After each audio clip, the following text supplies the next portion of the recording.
We've got Kenna and Elizabeth Gore to talk about Summit to Summit on MTV this weekend. Kenna and Elizabeth, good morning. How are you guys? Great. Good morning. Great, man. Excellent. Very cool thing. I think a lot of people have heard about what you guys did, because of obviously all the celebrity involved in this, but you guys climbed to the peak of Kilimanjaro. I want to know, we'll start with you, Kenna. Explain to us what the purpose of this was. You know what? We wanted to do something extreme to bring awareness to the global clean water crisis. The reality is that women walk 6 miles a day with 80 pounds of water on their back to get clean water to their families. So us climbing this mountain is a small version of what they have to deal with every single day, and reaching the top of the mountain was our ability. We wanted to be able to speak to the world from the highest point, to be able to make a point that this is an issue, Mm-hmm. Yeah, definitely an issue. And Elizabeth, what do you think people need to know about the world? I mean, obviously, like Kenna said, it is an issue. We know it's an issue. But what can, everyday citizens do to help this? And, what should people be doing to help these people?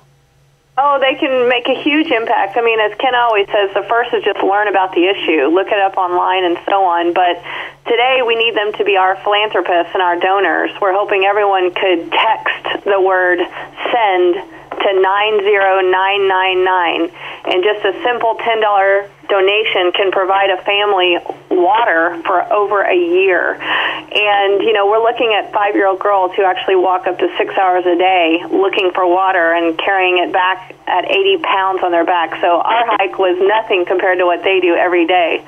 So everyone can make a huge impact for just a small contribution.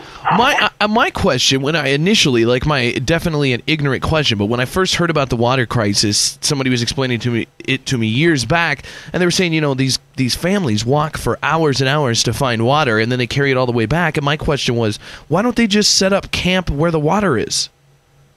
Well, it's a great question. Unfortunately, it's not that simple. Maybe they've been there for 4 generations and the water's dried up due to climate change, or maybe they're refugees that have been displaced to that area. But the other issue we deal with is not just access to water, but dirty water. One of our partners, Children's Safe Drinking Water, provides Pure, which actually cleans the water with just a small packet that's less than 5 cents. And so it's not just access, but it's dirty water. Yeah, I guess that is a very valid point. And Kenna, why'd you get involved in this? I mean, there's a lot of causes out there. What made you, kind of gravitate towards the clean water issue?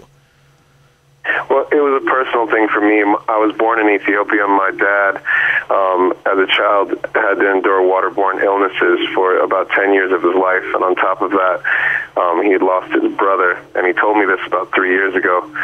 And I really felt, it's my family, it's my inheritance, it's my history, and I really want to do something to actually affect change in that area, because water is interconnected with everything. Not only are these women walking these miles and miles, but at the same time they're putting themselves at risk for many different things security-wise, and it causes a lot of trouble on so many levels. It's interconnected with HIV, it's interconnected with maternal health, it's interconnected with everything, environmental stability. It's a big problem across the board, and water is the main issue that's behind all of it. So I just felt like after learning about it, it was the most important issue in the world.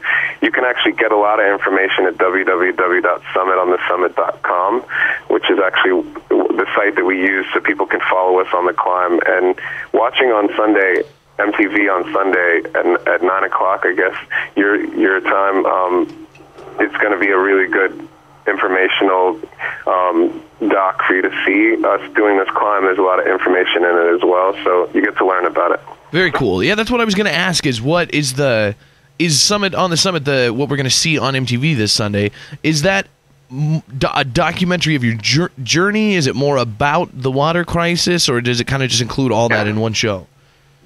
It's a combination. We actually went to a village in the first place to see why we were climbing, so we got a good dose of the meaning behind the climb, and then at the same time, afterwards we went to the UNHCR refugee camp in Ethiopia and Jijiga to see their issues as well. So it was well-rounded, and then when you're on the climb, we actually had a lot of educational moments, and that we had educators on the climb like Elizabeth Gore to show us and teach us. Not everybody knew about clean water when we went on the climb. The focus of the climb was to actually have people following us and learning about the subject while we learned, and it's that's what makes it so powerful, and I think you'll be able to see that when you see the doc on Sunday. Excellent. I'm looking forward to it. Elizabeth Gore, your title is Executive Director of Global Partnerships for the United Nations Foundation. What is that? I was reading that and I'm like... I have the great pleasure of working with the United Nations and building campaigns, public campaigns, just similar to Summit on the Summit, to engage the public on these issues. Every person, no matter where you're from, I'm from South Texas, a small town there, can actually impact the issues of the UN and help and contribute. This global clean water crisis is one of the biggest ones, and when Kenna gave us a call and said, do you want to partner with us, that's exactly what we do in global partnerships, is do these kinds of activities to raise awareness that, you know, we're losing someone every 15 seconds to water. So I love my job. I loved climbing that mountain on behalf of the UN and making new friends like Jess Beal and Emil and Lupe Fiasco, who was my absolute favorite. So it's a great job to have. Very cool. So Elizabeth's favorite was Lupe Fiasco. Kenna, who was your favorite on the climb? You know what? I can't even pick favorites. All of those guys are my homies, but it's like Lupe, however, is probably the biggest character on the climb. So when everybody watches the doc, they'll get a good dose of Lupe and how spectacular of a human being he is, but at the exact same time, how outspoken and how real he is as well. So I'm hoping everybody gets a good dose of everybody on the climb, because you get everybody in a way you've never seen them before, and they're wide open. There's no hair and makeup. There's no managers and agents. This is just real people doing something important and dedicating themselves. People actually train for 3 months to do this. This wasn't something that they just decided, okay, we're going to go and do this for charity. They literally spent time, focused, learned about it, trained, and really got into it. And that's something that I think is a testament to their focus now on the global clean water crisis and why people should pay attention, because why would people take this much time, put this much effort into making sure you know that water is a problem? Water is literally the biggest issue in the world, and if it's not the most important thing that we should be focusing on, then I have no idea what is. It makes sense. And people can learn more about it and see your guys' journey on Summit on the Summit. It's this Sunday night on MTV. Just turn it on and check it out, and tell your friends about it too. Kenna and Elizabeth Gore, thanks so much for being on the show, and keep up the good work, you guys. Great. So we hope everyone will text and donate. All right. See you, Elizabeth and Kenna. Have a good weekend, you guys. Bye-bye. Take care. The Big J Show. Weekday mornings from 6 till 10 on Billings' #1 hit music station, Hot 101.9.